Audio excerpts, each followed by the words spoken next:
Can we expand a little bit further on your roadmap? Step by step. What are you guys looking at? Towards the end of this year, and then also the roadmap for next year. Okay, so we already have identified 12 proof of concepts. Can I step back a little bit and tell you what we have done already in Tanzania, and then you'll understand That's perfect. where we're going for this. So with our partner RJ, we connected university using Wi-Fi mesh and TV whitespace. We connected around 50,000 students, really pushed the limits of what we could do.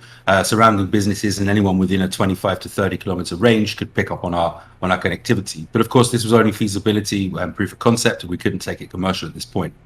So we then decided that we were going to go and test some other case studies. We worked with local companies and the regulator to go and connect a village. We connected a village with 2 air nodes, one each on either side. This air node was an oversized solar panel. Underneath that, there's a street light. Underneath that, there's a wireless access point. Then there's the Raspberry Pi that runs the World Mobile Chain. Then there's a transcoder transponder attached to that that connects the TV whitespace or whatever spectrum we're shooting across. And then finally, there's second life batteries on the bottom of these devices. Mass, they cost about $5,000 to produce. We laid it down and we wanted to come back a month later. But then, as you know, the world got hit with coronavirus, COVID-19. Everyone got scared. We got locked down. We couldn't travel. And for 9 months, we couldn't get back to Tanzania. So when we could get back, wow, what we saw there was unbelievable. So we saw from these proof of concepts, again, not commercial, not using any digital ID, not using any currency, just connectivity, a street light. The whole village transforms. It grew by 100% of the population. The fishermen were able to make 5 to 10 times more for their catch because they were able to plug in an ice machine into the power outlet of the air node, and they were able to communicate with traders and merchants from China and export their crabs to China and export their stuff to Zanzibar. The market ladies were able to work later into the night because at the equator it gets dark at exactly the same time or very similar time every night. You don't have street lights, very dangerous to be out at night time, but all of a sudden with street lights, the high street, the major high street became actually a high street, and shops opened 3 times the pubs, and it totally changed everything. So from that moment, we said, okay, well, we knew what this was going to do at university. We knew what meaningful internet would do to students and the businesses around, and we expected that.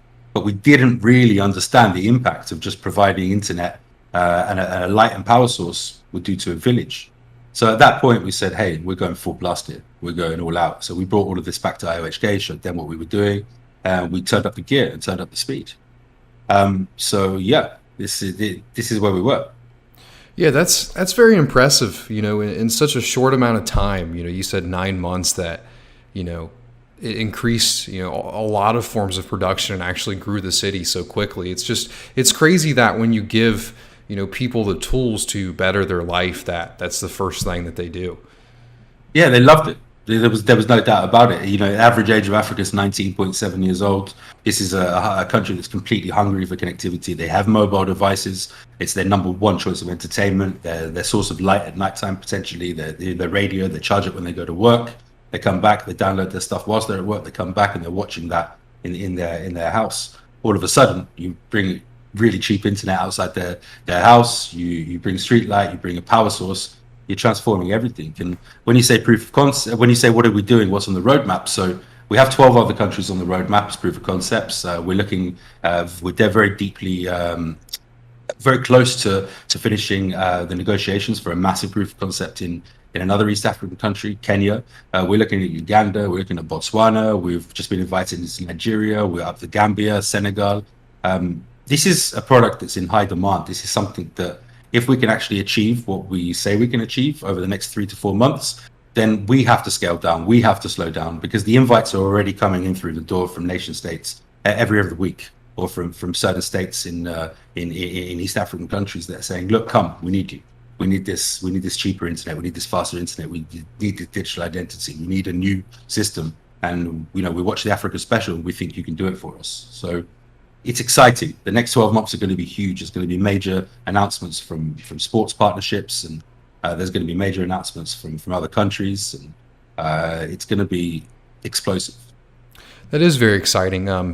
Technically, what did you guys learn, from those 9 months that you were away? Like, is there any technical enhancements that you guys are making to, the future, devices that you set up? Or did you guys already kind of have that down before you did it? Or so Andrew Soper. Andrew is a co-founder. I've known him for 20 years. I went to university with him. Very, very dear friend of mine. He's got a twin brother called Nick. He also heads one of our departments. Andrew's day-to-day job is installing solar power and renewable energy for villages, but also for mobile network operators. So there were no surprises for us. We know how to do this. RJ, his day-to-day job is building mesh networks. And he builds mesh networks for Microsoft and was part of the USAID program. So the pioneers in the space have utilized RJ's skill set and his team's skill set to do it. So what we learned was the village grew. That's what we learned. The technology's been existing for many years. The implementation has existed, not the blockchain part. This is something that we're bringing and adding to the equation of telecom and making telecom, taking it away from legacy to be a new standard. But yeah, what we learned was the village. We learned that everybody that could jumped onto the network and they tried the best to transform their lives. And that was the biggest learning. So that proof of concept, that's called an Earth node. That's what you guys label those? That was called an air node. That's called an air node. The Earth node is the computational layer. So that's software you download to a server with particular specifications. It has three modules to simplify it inside. One is the telecom module. This processes securely encrypted and unencrypted calls. This does SMSs and messages. This does file storage and many other telecom things. The second module is the internode API, and that talks to the telecom module and then spits out and requests whatever information that needs to be pumped to the World Mobile Chain. And the third node is the blockchain element, which is Cardano, the World Mobile Chain. And that Earth node is available for anybody to download without restriction, without location. And there's approximately 1,000 of those Earth nodes that will be released over the next couple of years. And these will be a crucial part of our element. And then if you want me to talk about the other node, there's one final node other than the air nodes and the Earth nodes. There's the Aether node. And the Aether node is a massive multi-rack server that will sit inside a country that will be operated by a qualified person, by a legitimate person that's been KYC'd, and this costs a couple of $1 million. And this is the node that talks to the legacy networks, because there's no point in having a mobile network that's just closed source. You've got to have one that is open to communicate with the other 1,000 mobile network operators that exist on the planet. So what advantages does your infrastructure that you're building have over current infrastructure in the United States? Are the people of Africa going to be far ahead of us as far as telecom infrastructure because of the lack of bureaucracy there that allows you to actually place these? Okay, by using a different spectrum, we already come and can approach a different market. So right now you're using Wi-Fi, if I'm not mistaken. I'm also using Wi-Fi. Most of the world, when out of choice, is connected to Wi-Fi. Yeah. So what's massively different about World Mobile to the existing mobile network operators is that we use an alternative spectrum or alternative spectrums to deliver the connectivity at the lowest cost. So from that perspective, from cheap internet and super fast internet, yeah, we're going to be far ahead of what the United States is. I mean, everyone talks about 5G. Why are we talking about 5G when half the world's unconnected? When every 1 in 2 people can't get onto the big pay show?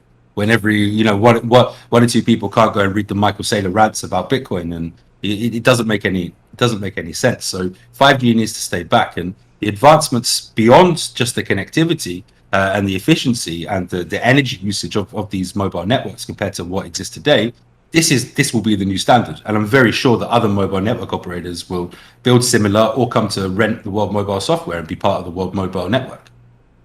In terms of your privacy, yeah, man, I'm sorry to tell you, but privacy doesn't exist for us. The mobile network operator knows everything that we do. They know when we go to the toilet. They know when we travel to the shop. They know who our friends are, who our friends are. They know what we type even before we send it to Google. They know everything.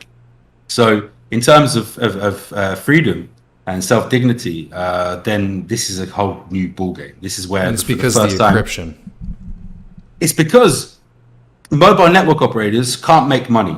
They don't know how to make money anymore. They can't make money from voice because WhatsApp took it, Discord took it, everyone took it. They can't make money from messages because WhatsApp took it, Skype took it, and people now message each other with OTT apps. So how do they make money? They make money by making sure that they don't encrypt you, so that they can steal your data, so they can profile you, so they can sell it to the highest bidder. And that sucks, man. And that's the way they have to survive, and that's the way they have to make their shareholders. But they don't. Is that a large portion of their profit?